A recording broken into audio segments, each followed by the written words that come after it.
Today on Locked On Rockies, well, that was unexpected and fun.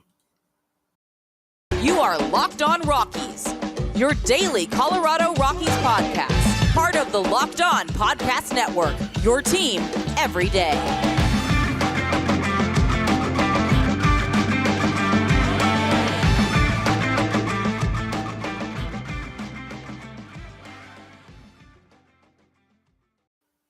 Rock on Rockies fans, welcome into the Locked On Rockies podcast for today, the 10th day of August in the year 2022. I'm your Rockies fan extraordinaire, Paul Holden, bringing you your Colorado Rockies podcast each and every day right here on the Locked On Podcast Network. Proud to be your first listen of the day. We are free and streaming on your favorite streaming service. All you got to do is search Locked On Rockies, and you're going to be taken to where you need to go. Of course, streaming service, YouTube, wherever you are comfortable, you can find the show. Who am I? Well, I'm Paul Holden, like I said, your Rockies fan extraordinaire, bringing you your daily Colorado Rockies talk here for a couple seasons now and following this team my entire life. Today on Locked On Rockies, well, it's a good day, a good fun day to talk about here, as the Rockies, not only do they play spoiler of the win streak for the Cardinals, but we see some players take absolutely massive strides. We see players do stuff that we were hoping for throughout the season. We see players doing stuff that they haven't done in their careers in last night's game, and that includes on both sides, including the Rockies doing enough damage to the Cardinals starter to be, I believe, the most runs scored in a start in a long time. Let me see what we got here. 12 runs the Rockies score before before the Cardinals even scoring one. Miles Mikolas didn't make it out of the third inning, and by the third inning he had allowed 10 runs, 14 hits after 2 2/3 innings. He is that's, I believe, the first or the largest amount and the least amount of distance someone has gone in like the modern era of baseball. It was an absolutely incredible. I don't know what it was for the Rockies to go out and score 9 runs in the bottom of the third. Every single Rockies hitter in the lineup. I don't know if it was they're irked by some stuff, if it was just the way the baseball gods kind of decided for the game to go last night, and it was just kind of crazy. It was just absolutely. I couldn't even believe it because I was just kept going in. I turned on the game a little bit late, so I missed the first 3 runs, and boy, you can't ask for a better start against a hot team like the Cardinals than a 3-run crooked number there in the first inning. Absolutely great start for the Rockies from the top half of their lineup to get there in the into that, and then leading into what was arguably the best the best one of the best innings of the year. I mean, this is probably the best game the Rockies have played. Maybe the only other game being the Chad Kuhl domination of the Dodgers. That could be the only time that you can really say the Rockies have dominated teams, would be last night and that game against the Dodgers. And even last night they tried letting them get in. But let me get you that stat here. Mike Mikolas allowed 10 earned runs on 14 hits, as of course it just goes away. What the heck was that? I got hit with a pop-up right as I was reading that. Wow, that is a really unfortunate. I'm not using an out-of-date version of Chrome. That just isn't. Okay, got it back here. 14 hits in just 2.2 innings. It's the first time in MLB history that a pitcher has allowed 14 hits and 10 earned runs in less than 3 innings of work. That's amazing. I mean, 14 hits, 10 runs in less than 3 innings. It doesn't even matter. It's Coors Field, and you can see everyone's going to Coors Field. You're going to Coors Field it.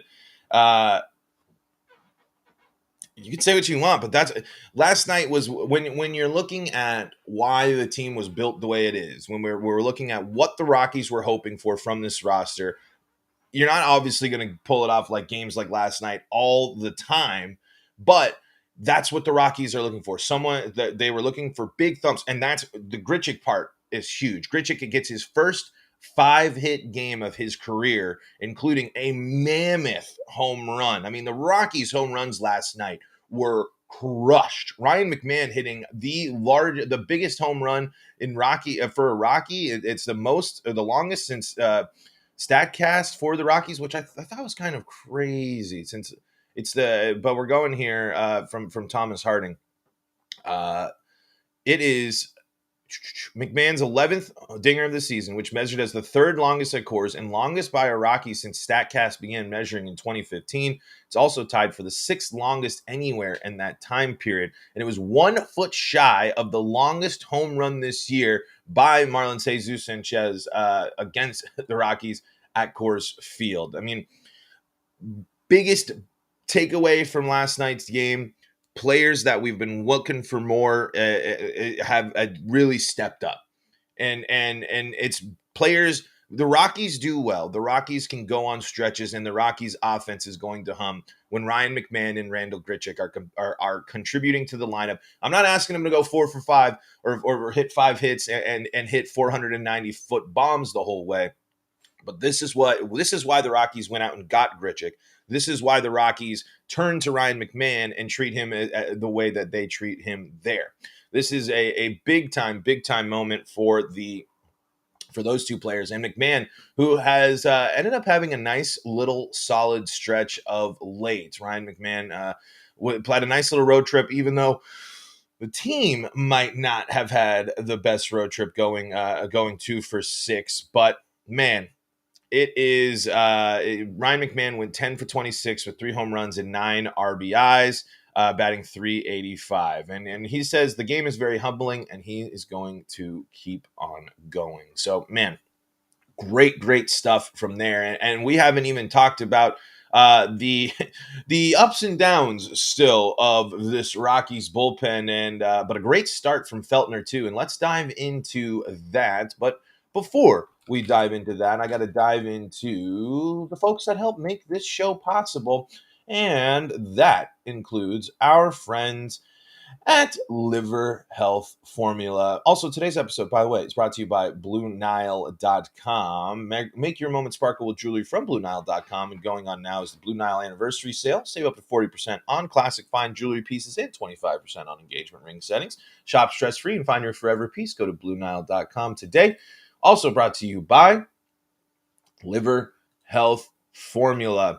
The liver is the body's metabolic furnace. It's responsible for flushing out harmful toxins and igniting your fat-burning metabolism. But thanks to modern diets rich in unhealthy processed foods and constant exposure to thousands of man-made and environmental toxins, most of us have overworked livers. But now it's easy to rejuvenate your liver health and reignite your metabolism thanks to Liver Health Formula by Pure Health Research. Liver Health Formula contains 8 liver-boosting supernutrients like turmeric, beet, and artichoke extract, all of which work together to wake up a sluggish liver and turn it into a toxin-flushing and fat-burning machine. No more bloated belly, no more uncomfortable digestion, no more feeling tired and low on energy all the time.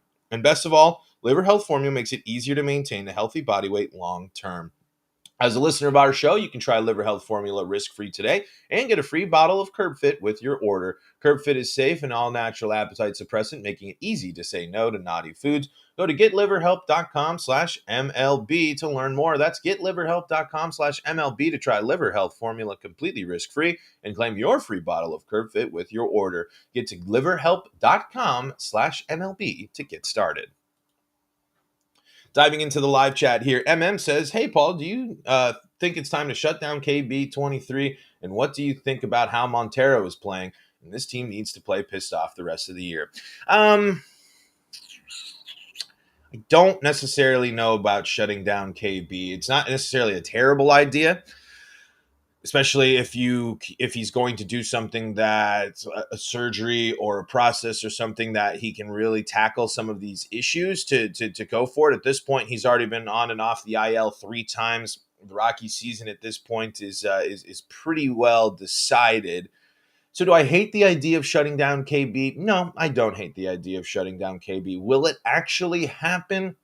I don't think that is going to be the case. I'd imagine the Rockies, especially towards the end of the season when they're really trying to finish up the year with, a big push for people to come to the ballpark, for a big push for people to come in and say, "Hey, what about them Rockies? What are they up to?" and all that stuff. I think Chris Bryant is going to be the one that leads the way there for the Rockies, in addition to some of their other fan favorites for them. But I don't think they'll shut Chris Bryant down, but it very much could be a possibility as well. And how do I think Montero is playing? I think Montero is playing great, and I think it's exactly what the Rockies needed to do with Montero on this call up. But you have to realize, at least this is the one thing we can say with this part of the season, and this where we've gotten to at this point is the Rockies are doing that right. They brought Montero up, and he is playing consistently.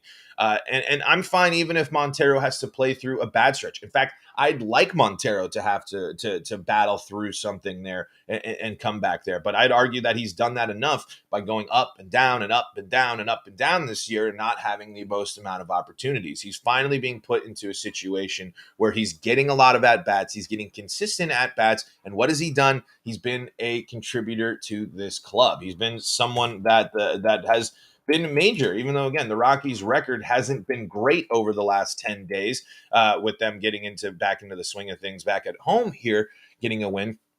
The Rockies now 3 wins in their last 10 games, I believe. No, 3 wins in their last 9 games there. But Eloris Montero, in his last 3 games, 6 hits in 12 at bats. I mean, he's batting 500 in his past 3 games, and he's played multiple consistent games in a row. That's crucial. Let Montero build his rhythm. Let Montero build the way he wants to go through this game and go through his process. He can't do that when he's not sure if he's in the lineup. He can't do that if his only opportunity is a pinch hit there or this, that, and the other thing. And so I think the Rockies are going to have to continue to let him get in a little third base, move Ryan McMahon around a little bit more. We talked about this. With Ryan McMahon, the idea of him just stalwart for third baseman, let's get him that gold glove, that defense there, kind of floated away with the way that the Rockies season started and went through there. At this point, let's just put players in the best position that possible. And what's nice about McMahon is you're really not down on Ryan McMahon playing anywhere in the infield other than maybe first base. I mean, Ryan McMahon can play second, shortstop, and third and play them all well and give those players some rest or get that in there, and allows more opportunity for Montero to get over there and play some third base and get over there. I'd like to see him at first base a little bit more, play a little bit more just in case, but I don't think first base is necessarily going to be the primary focus for Eloris Montero for the Rockies. I think that's going to be more Taglia's role and getting him involved there. And so that is going to be that's kind of my initial thoughts on Montero's playing right now. I mean, I haven't seen enough on the defensive season, and yeah, it's not nothing to be upset about when it comes to Montero, other than it took way too long to get to this point. But hey, we are happy with the way Montero is playing. Adrian in the live chat says the Cardinals, the first 3 innings are the Rockies pretty much all season, so close yet so far. Yep, it's an interesting point there. The Cardinals they're a good team. They got really great players. They got really great pitching. The division is going to be a really exciting one down the stretch. Man, but it was interesting in that one to start things off with getting things, man. To see Nolan not make those plays that he usually makes, the Rockies to score all those runs. I have to wonder for some of those Rockies players if it was kind of a digging through the weeds a little bit. The pregame celebration maybe a little bit not. Obviously, I think the players want to celebrate the great ones, and I think all of them have great respect for 2 legends of the game in Albert Pujols and Yadier Molina. But again, it was weird. The Rockies being the only team that really done this. I know other teams have done some stuff, but what does Albert Pujols and Yadier Molina really have to do with the Rockies other than being big name baseball players and playing every now and then here? I think that might have lit a fire under them to realize that they walked into Coors Field and they kind of opened Coors Field up and said, "Hey, come on in, come on in, come on in, bring everyone in that isn't a Rockies fan." Adrian said the Rockies played like the Dodgers, punishing them for their bad plays. I mean, and that's exactly right. The Rockies this year would have a better record if they were better at clutch situations and coming in and putting their foot down when teams give them opportunities. Why do other teams run away from the Rockies? It's because they take advantage of a crappy bullpen and they take advantage of situations to get that the Rockies give them, especially that sloppy defense the Rockies were playing there. Good teams take advantage of teams giving them any opportunities, and the Rockies took advantage of every single opportunity last night. You're not going to do that all the time. But that is what you need to do to win not only close games, but to win games like that and win big. Another thing we didn't talk about last night was Ryan Feltner. Pretty solid little start there. Again, it got a little shaky. It's been something that the Rockies getting to their closer. Even Jack said it on the radio call. It has been an absolutely brutal stretch for the Rockies to go from their starter to get to Daniel Bard or their closer. And that was kind of on display yesterday there with Jake Bird, but no damage done too much. Feltner gets out of there 5.2 innings, 4 hits, 5 earned runs, 3 walks, and 3 strikeouts. Only the 4 hits, but getting burned a little bit there on big hits, on major hits there. But still for him, that's a nice little thing. It's exactly kind of what we're not exactly, but what I like seeing from the Rockies going to a younger guy. Feltner is one of the younger pieces of this rotation. Letting him get out and get some more starts, get something going on, and go in there and develop and play against good teams. And his offense backed him up big time, but he had some great kind of things that a little rocky towards the end. I'm a little worried when I'm watching Feltner.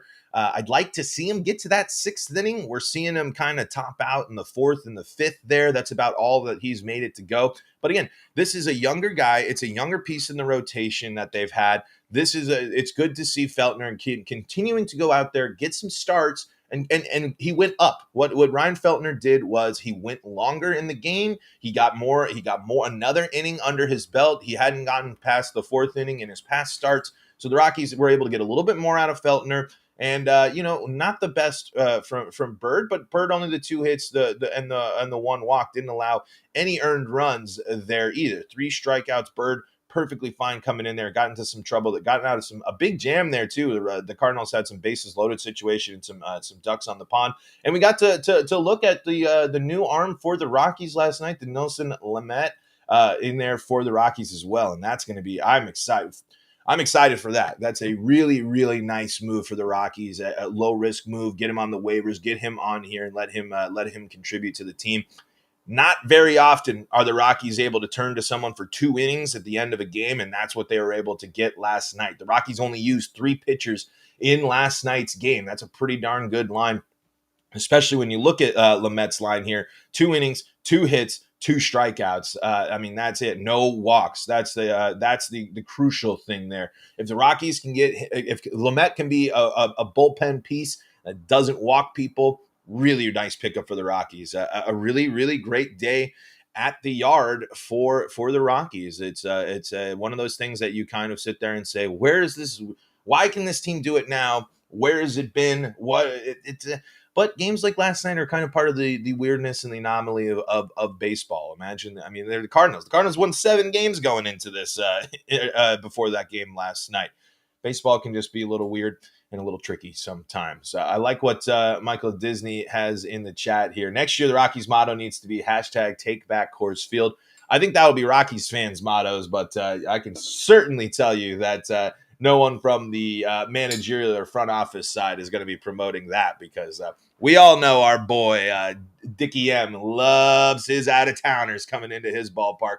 That's why you throw a celebration for big name players when you know a team can come in and pack your stadium and sell more tickets. And that's the one thing Dick Monfort does well.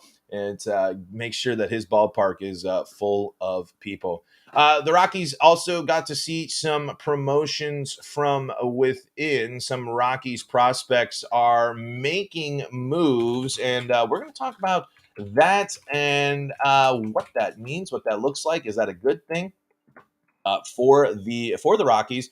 But before we do that, got to tell you about our friends at BlueNile.com. Blue Nile is the place to go when you are looking for your next piece of jewelry, especially if you're getting ready to pop the question or celebrating a milestone moment. Find jewelry as unique as your favorite person with the modern convenience of online shopping at BlueNile.com. Blue Nile has simple online tools that let you choose the diamond shape, size, and clarity, as well as setting style. Blue Nile's bench jewelers will then handcraft the perfect engagement ring, and each ring is one of a kind. Are you looking for fine jewelry but having trouble choosing? Blue Nile has jewelry experts on hand 24/7, available on the phone or chat to help you find a memorable gift at every single budget. Make your moment sparkle with jewelry from BlueNile.com. And going on now is the Blue Nile Anniversary Sale. Save up to 40% on classic fine jewelry pieces and 25% on engagement ring settings. Plus, every order is insured, ships free, and arrives in discreet packaging that won't give away what's inside. Shop stress-free and find your forever piece. Go to BlueNile.com. Okay, let's see here. What's on your mind, Rockies fans? I'm curious as the Rockies. How did you guys feel after last night's game? Leave a comment there on the YouTube video. Let us know on Twitter at LO Rockies and or let me know at Paul Holden 33. Bunch of minor league promotions to keep an eye on here. One of them a good story and something that I'm hoping it continues to pan out. I'm glad it's panning out here. And Riley Pint, the 2016 first round pick pitcher, and Michael Toglia are heading up to Double-A. They were both promoted yesterday. And they promoted from Double-A to Triple-A. So those two are heading up to Triple-A. Riley Pint and Michael Toglia, and Zach Veen is as well as Will Etheridge are going from High A Spokane to Double-A Hartford. Really exciting news for all of those players because those are player names that you're hoping to hear in the Rockies lineup sooner rather than later, especially if Riley Pint can continue to bounce back from retiring and the grind and the gruelingness of the game. It's a great story, and especially for Riley to come up. And Toglia is someone that I'm very, very excited about as well, because I think with Toglia going up there, Toglia being able to get some basically as close as you can get to pro ball, that means we will be seeing Toglia sooner rather than later in a Rockies uniform. What does that mean for him at first base? What does that mean for CJ Cron in first base? What does that mean for the Rockies? We'll see. I don't think they're going to rush too much with Toglia up there, with CJ Cron still being a factor. But now's the time to be able to drop CJ Cron into your DH spot and let someone else play first base. As Chris Bryant is on the injured list, you can use Connor Joe and your other outfielders to fill out your outfield space, keep them in the game, fill in for Chris Bryant, and keep the thump in the lineup that is CJ Cron, while also letting Toglia get some MLB at bats. But with the timeline and with them just getting promoted up to AAA this year, I find it very, very unlikely that you'll see Pint or Toglia at the major league level this year. Maybe in September, maybe towards the end of the year, Rockies get them up.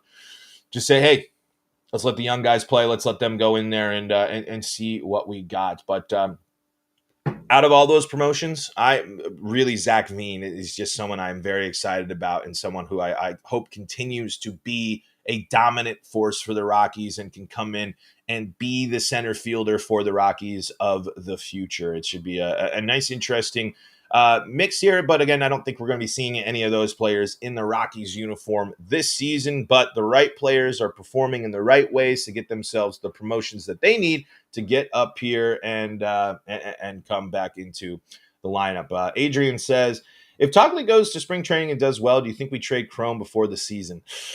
No, I don't. I really don't. I think the Rockies love CJ Cron. I think the Rockies, they love power hitting first baseman who plays a fine enough defense. I think they went through the roller coasters with Murphy and Desmond.